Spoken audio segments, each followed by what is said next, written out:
आप तो देख ही रहे हैं अरेंजमेंट जो है वो, ये जो कैंडिडेट की संख्या है जैसे आपने बिल्कुल सही कहा। और मेरे जो हमारी जो प्रोविंस है कश्मीर प्रोविंस में, उसमें 1,13,500 करीब हमारे जो है बच्चे हैं। 398 हमारे सेंटर्स हैं डिफरेंट लोकेशंस में पूरी जो जगह पे है।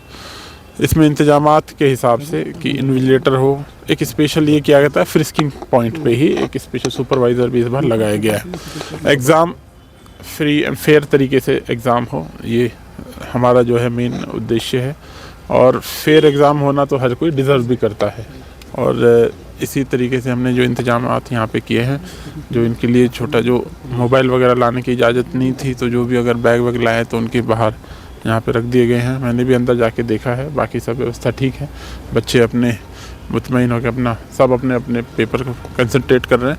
तो मैं आपको ये आश्वस्त कर सकता हूँ कि फेयर तरीके से जो है एग्ज़ाम के इंतजामात के लिए सभी लोग फील्ड पे हैं। जैसे आप देख रहे हैं डीसी साहब हैं, और उसके साथ बाकी ज़िलों में भी आप देखेंगे, पूरे जम्मू कश्मीर में सभी लोग फील्ड पे इसको देख रहे हैं। देखिए, ला नीना आ रहा है, ये तो हमको आइडिया था ही, और हमें ये भी एक्सपेक्टेड था कि जैसे लास्ट टाइम हमारी जो बर्फ़बारी बहुत लेट हुई थी, ठीक है, लेकिन इस बार जो है हम एक्सपेक्ट कर रहे थे शुरू से ही होगी।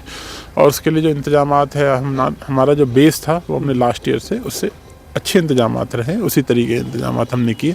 आपने देखा कि कल भी अराउंड 11-12 बजे के करीब राजधानी टॉप पे बर्फ़बारी हुई थी, तो उसको बंद किया गया था, फिर उसको खोल दिया गया तुरंत। तो अभी सब जो है हम एकदम टाइट हैं, हर जगह सारी चीज़ें दुरुस्त हैं, तो कोई घबराने की बात नहीं। बिजली के लिए मैं इतना कह सकता हूँ कि ऑफकोर्स वोल्टेज के अब इश्यूज आने लग गए हैं। कर्टेलमेंट शेड्यूल रिवाइज जो है KPDCL बना रहा है। आपको सबको पता है कि हमारे सोर्सेज ड्राई होने की वजह से उस पर बहुत इफ़ेक्ट आ रहा है। हार्श विंटर होने वाली है, इसमें कोई शक नहीं है। इसके लिए रिक्वेस्ट ये है कि जो ट्रांसफार्मर, जो मेन इशू आता है हमारे, जब ट्रांसफार्मर बर्न डाउन हो जाते हैं, उससे जो है डिस्ट्रेस कट तो एक्चुअल में उसकी वजह से ही लगता है। ऐसा ना हो तो उस समय जो हमारे कंज्यूमर है उनका हमें बहुत ताउन उसमें चाहिए होता है, ताकि वो सही तरीके से यूज़ करे, जो लोड है उसको यूज़ करे, और जो क्रूड इंस्ट्रूमेंट है उसको ना इस्तेमाल करे, जिससे कि आग लगने का। तो पूरी उम्मीद है कि इस बार इतने नहीं होंगे। जैसे मैंने कहा कि हम लोग भी इसके लिए, और हमें जैसा सहयोग मिलेगा। अनशेड्यूल्ड डिस्ट्रेस कट भाई तभी होते हैं जब कोई एक्स्ट्रा, जब आप उसमें ड्रॉ करते हैं। मेरे पास ऐसे मौके हैं, मेरा ट्रांसफार्मर जल गया, मैं वापस लगाता हूँ, वो तुरंत जल जाता है, फिर आप उसे कैसे करोगे? तो उसमें तो सभी का फिर हमें सहयोग चाहिए। ये जो देखिए, इसमें आपने देखा है, अभी मैं अगेन एग्जांपल दूंगा, पीछे बर्फ़बारी जब हुई थी, बंद हुआ, फिर उसको खोल दिया गया।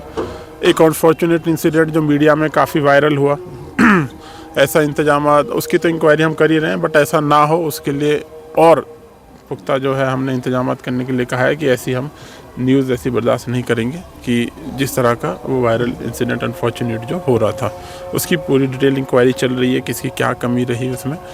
थोड़ी कमी उनकी भी थी कि उनको बोला गया था आ जाएं, थोड़ी मैं मानता हूँ हमारी भी थी कि वो एम्बुलेंस जो है उस समय टाइम पे कैसे रह गई, क्या नहीं रहा, उसको भी हम देख रहे हैं।